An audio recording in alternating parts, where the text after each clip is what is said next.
sallallahu alaihi wasallam. Ya Nabi salam alaika, ya Rasul salam alaika, ya Habib salam alaika, ya Rasulullah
ببركة الهادي مشفع يا الله ربي فاغفر لي ذنوبي يا الله ببركة الهادي مشفع يا الله وبك الرحمن نسأل يا الله وإله العرش يسمع يا الله ربي فاغفر لي ذنوبي يا الله ببركة الهادي مشفع يا الله يا عظيم المال يا ربي يا الله شملنا بالمصطفى اجمع يا الله ربي فاغفر لي ذنوبي يا الله ببركة الهادي مشفع يا الله وبه فانظر إلينا يا الله واهدنا بكل مطمع يا الله ربي فاغفر لي ذنوبي يا الله ببركة الهادي مشفع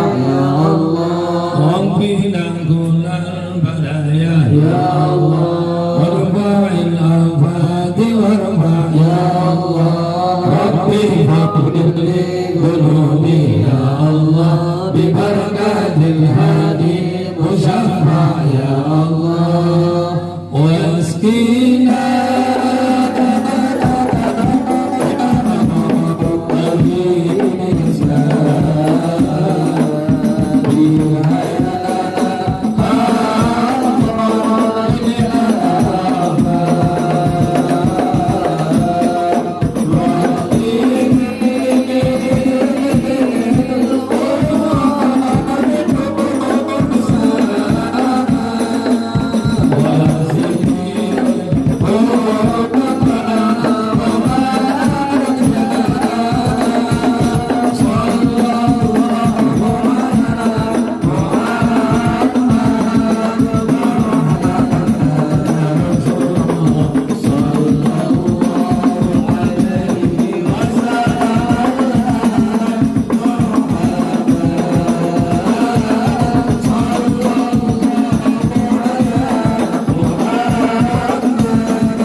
Assalamualaikum warahmatullahi wabarakatuh. A'udzu billahi minasyaitonir rajim. Bismillahirrahmanirrahim. Alhamdulillah wassalatu wassalamu ala Rasulillah. Allahumma shalli ala sayyidina Muhammad bin Abdillah wa ala alihi wa sahbihi wa mawala. La haula wa la quwwata illa billah. Qala Rasulullah sallallahu alaihi wasallam fi kitabil hadis, al-umratu ila umrah kafaratun lima bainahuma wal hajju mabrurun laysa lahu jazaa ila jannah. Shadaqa Rasulullah nabiyul karim. orang-orang tua kami, para bapak, para ibu jamaah majelis taklim Habibur Rasul, anak-anak kami, tulab-tulabah Muhammadiyah yang habis sayangi. Alhamdulillah, segala puji bagi Allah pada malam yang mulia, malam yang agung, malam yang istimewa, yang menjadi Sayyidul Ayyam, yang menjadi gustinya hari.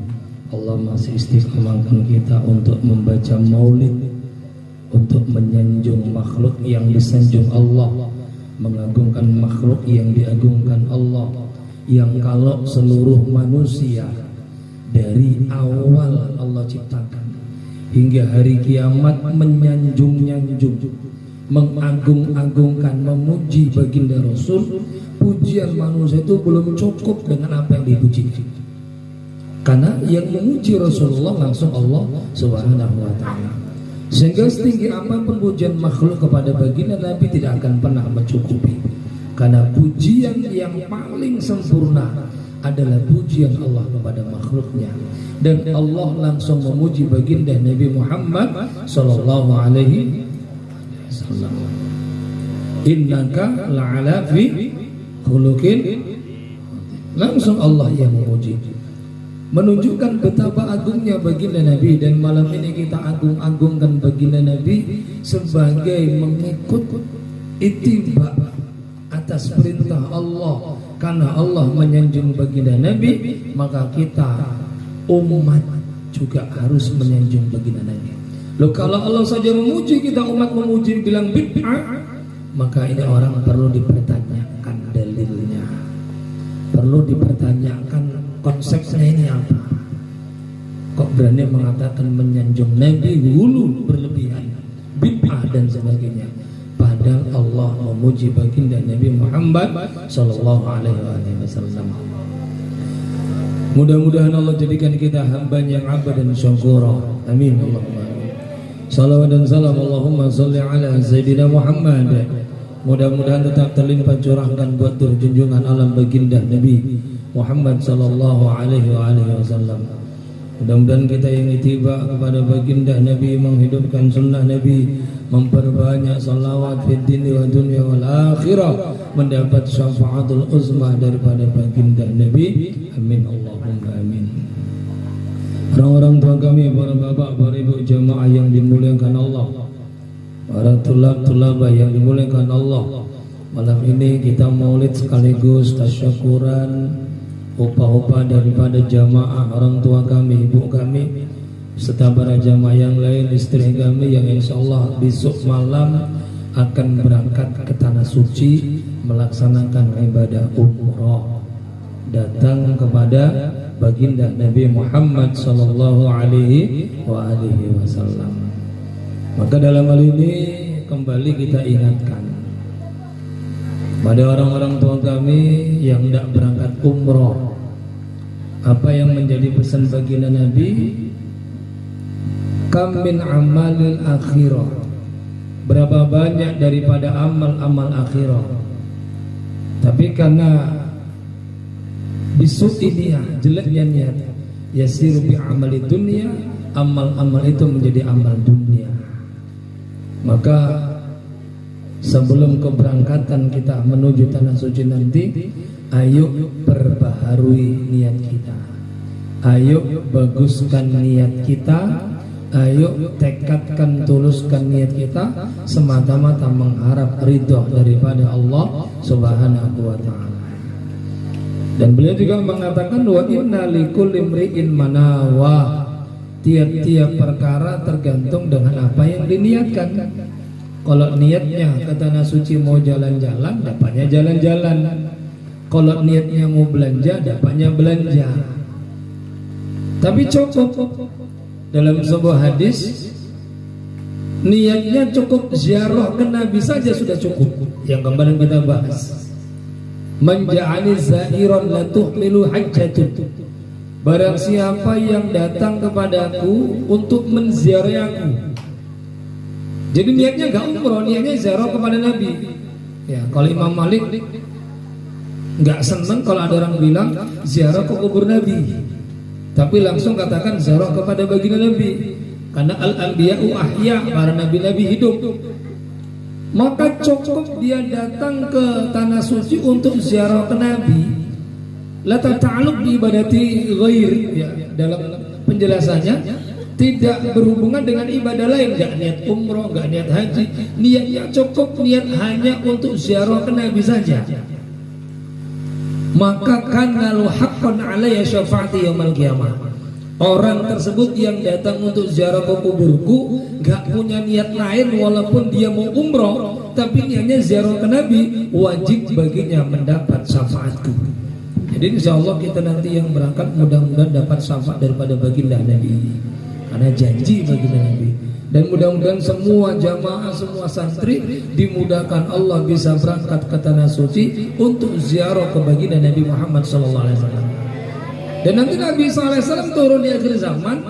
Yang pertama kali didatangi Nabi Isa itu bukan kota Makkah, bukan ke Makkatul Mukarramah, tapi datang ke Madinah bukan untuk itikaf, bukan untuk sholat tahiyatul masjid, bukan ngambil arba'in, bukan, tapi untuk datang ke Magom, kalau bahasa syariatnya. Tapi Imam Malik gak senang, tapi datang ke baginda Nabi Muhammad SAW. Jadi itu hadis sahih, nanti Nabi bisa datang ke Rasulullah SAW. Begitu turun langsung datang kepada baginda Nabi Muhammad SAW. Maka beruntung orang-orang yang dimudahkan Allah untuk bisa datang kepada baginda Nabi, untuk ziarah kepada baginda Nabi Muhammad SAW.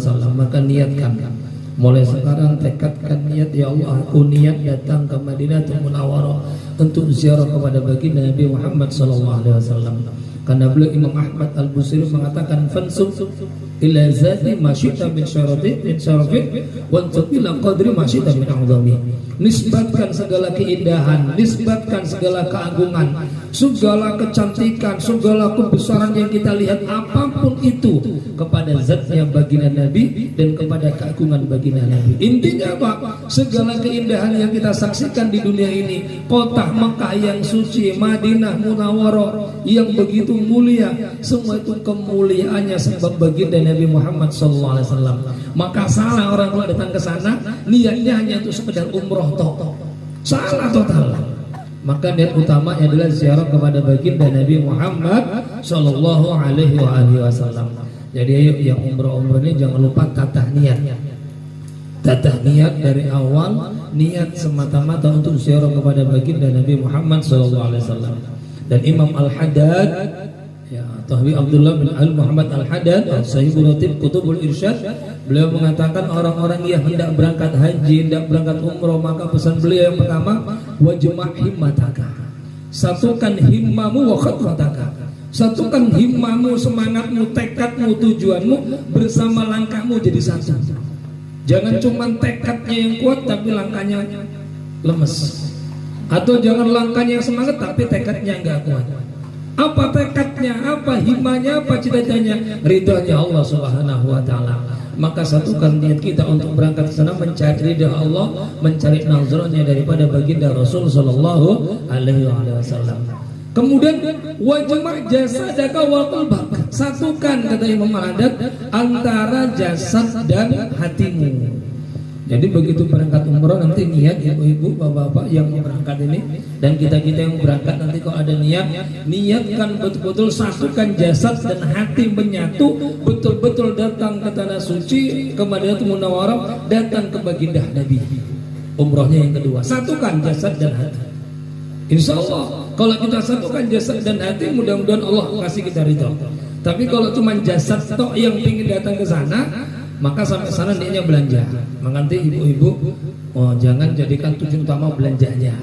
Jadi banyak orang kalau umroh itu bingunnya, wah beli ini beli itu, jangan ya. Ini nomor terakhir. Jangan mikirin oleh-oleh di kampung. Ya, oleh-oleh di kampung jangan dipikir ya. Tetap sunnah orang yang bepergian jauh itu bawa oleh-oleh. Itu sunnah hukumnya dalam hadis. Ya, sunnah orang yang bepergian jauh lebih-lebih umroh haji itu bawa oleh-oleh.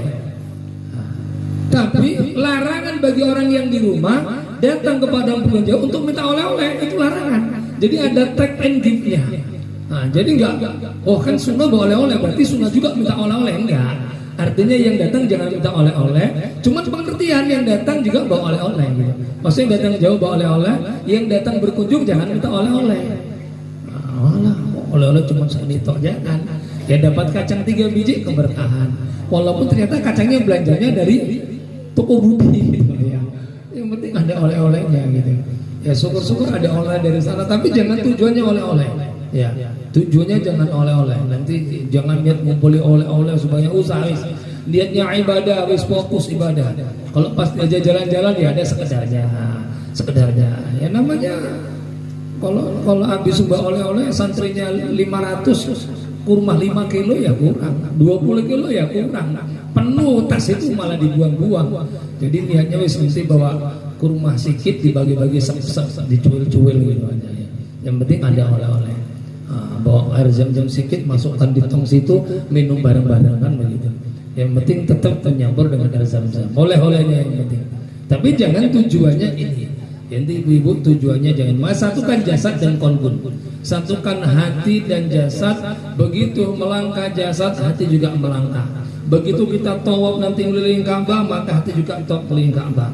Ya, sebuah perputaran. Hidup berputar, dunia berputar. Setiap saat berputar, kita tinggal nunggu waktu kapan mati. Maka busana putih itu sebagai lambang kalau kita nggak punya apa-apa, kita bakal dibungkuskan kapan. Dan sekarang kita berjalan memutari arah Ka'bah.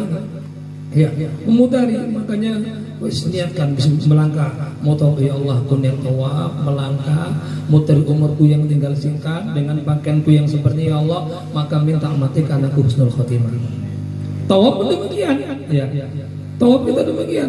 Ini kan bentuk daripada ujian yang dialami oleh istri Nabi Ibrahim alaihissalam.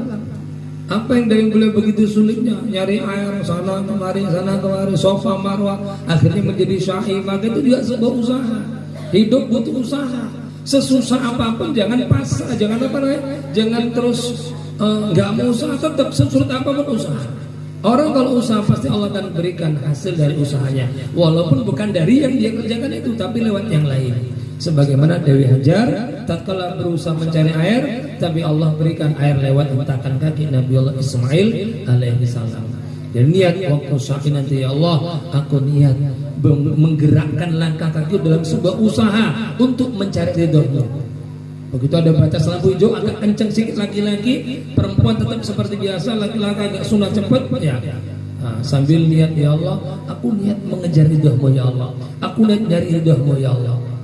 Karena itu sudah di Makkah, di Madinah nanti kita insya Allah amalan khusus jamaah nanti yang sama kita, nanti kita khusus di ada tempat-tempat khusus kita amalan. Kalau di masjidnya nggak bisa bareng ya. Jadi satukan jasadmu dan satukan dengan hatimu. Kemudian wajal tawakul, menjadikan tawakal kita sebagai apa? Sebagai zaduka ilallah. Pasrah sebagai bekalmu kepada Allah, kata Imam Al-Haddad. Sebagaimana dulu bekalnya Siti Hajar. Di saat dia mencari air bolak-balik nggak dapat, terakhir dia pasrah, ya Allah, aku sudah cukup usaha, sudah naik aku 3 kali ke Safa, naik ke 4 kali, ke Marwah ke 3 kali, tapi juga gak ketemu ya Allah, aku pasrah, aku sandarkan kepadamu. Di dalam puncak kepasrahannya, maka akhirnya dapatlah air lewat hentakan kaki Nabiullah Ismail. Maka begitu juga kita nanti pasrah, wis pasrah, jangan yang aneh-aneh. Aku apa isunya deh, nanti aku apa bisa doanya, aku apa bisa gini, gak usah, pasrahkan kepada Allah, serahkan kepada Allah. Selebihnya terserah Allah. Aku niat berangkat umrah ya Allah, aku niat ziarah ke Nabi, ziarah ke Rasul, kekasihmu ya Allah. Selanjutnya di sana terserah engkau mau diapakan, aku terserah. Mau dijadikan apa namanya nasi penyet, mau dijadikan ulekan, terserah engkau ya Allah. Aku pasrah. Kalau sudah pasrah kepada Allah, insya Allah jalannya baik. Ya. Karena terkadang-kadang justru orang-orang yang apa namanya, yang pas-pasan karena kepasrahannya, justru di sana bisa mendapatkan kemuliaan. Ya mungkin saja, bisa saja dengan ketemu Rasulullah fil manam. Ya kalau bisa kita minta kepada target di Madinah nanti bisa ketemu Rasul fil manam, itu target. Maka upayakan sholawat sebanyak-banyaknya. Madinah itu sholat sebanyak-banyak. Imam Malik itu nggak mau di Madinah naik onta, naik khimar, atau jalan kaki pakai sendal. Kenapa? Itu tempat dipijaknya oleh Rasulullah. Maka memuliakan itu enggak pernah beliau naik kuda, enggak pernah naik unta, naik khimar atau jalan dengan sendal. Karena memuliakan itu tanah yang dipijak baginda Nabi. maka mendapatkan kemuliaan tinggi Imam Malik. Maka kita muliakan juga di sana, karena kita nggak mungkin nggak naik bus. Ya pas naik bus nggak mungkin kita nggak pakai sendal, nggak kuat. Kaki kita Indonesia, ya meja sana udah ini, tapi agak musim dingin di Madinah. Di Makkah sekarang agak musim dingin, nggak panas kali, nggak dingin kali, musim Rabi dikatakan. Maka agak enak ini di sana. Jadi perbanyak saja sholawat di hotel, sholawat di Madinah, iktikaf sholawat, sebanyak sholat di Madinah. Ya mudah-mudahan dengan sebab sholat nanti bisa ketemu Rasul sallallahu alaihi wasallam fil manam. Ini harapan kita. Yang kemudian husnuzon. Ya, begitu nanti di sana husnuzon sebagai ikmat, kata Imam Al-Haddad. Husnuzon, memandang siapapun dengan pandangan husnuzon. Jangan orang itu kok nggak sopan gitu ya. Orang itu kok sirem gede, awak dia jangan. Ya, di umur itu jangan banyak-banyak husnuzon, bahaya. Husnuzon saja, apapun yang kita pandang kayak nggak pas, itu jadikan ibarah, jadikan iktibar, jadikan pelajaran tarbiyah buat diri kita. Jangan husnuzon, jangan suzon dan sebagainya. Perbanyak husnuzon. Ya. Kemudian sidik ma'hu wal istighar wal inkisar. Benar-benar dalam menjalankan ibadah semata-mata mengharap kepada Allah. Kemudian istighar, merasa rendah, merasa nggak punya apa-apa, merasa fakir, merasa kere, nggak punya apa-apa. Hadirkan rasa itu nanti waktu umur. Hadirkan, ya Allah, nggak punya apa-apa, nggak sanggup apa-apa, nggak ada. Kita nggak punya apa-apa, kita ini air lagi nggak laku dijual. Maka nanti semua sampai sana, nggak sana, di sini pun sudah muncul itu juga. Cuman bisa lebihkan lagi rasa. Kita ini fakir, jangan aku bisa umroh. Ya. Makanya sarannya nanti yang umroh ini jangan banyak-banyak foto cetrek kirim di Facebook, cetrek kirim status, jangan, hati-hati. Ya. Tapi kalau sama keluarga kirim foto ya wajar, kangen. Ya. Pak Tumanggor kirim foto anaknya, Bu Jami'ah kirim ke Rijal, ya boleh lah. Kirim foto. Tapi jangan sedikit-sedikit buat di Facebook. Oh, alhamdulillah sudah tawaf, alhamdulillah sudah sa'i, nggak usah lah gitu. Ya. Bahaya nanti. Takutnya wah muncul rasa sebagainya. Kemudian inkisar, munculkan rasa kita ini sudah apa namanya? Inkisar itu koyak-koyaknya hati, hancurnya hati, maksudnya ketidakberdayaan hati di hadapan Allah. Enggak punya apa-apa. Jadikan baju syiar kita disar. Jadikan itu sebagai hati ini tidak punya kemampuan sama sekali. Ya, hanya mampu sebab pertolongan Allah, sehingga munculkan juga rasa apa? Rasa istighna rafiqat ilaih, yaitu rasa merasa hanya Allah yang mampu memberikan kecukupan atau memberikan penolong kepada kita. Maka nanti di tanah suci ayo munculkan ini semua.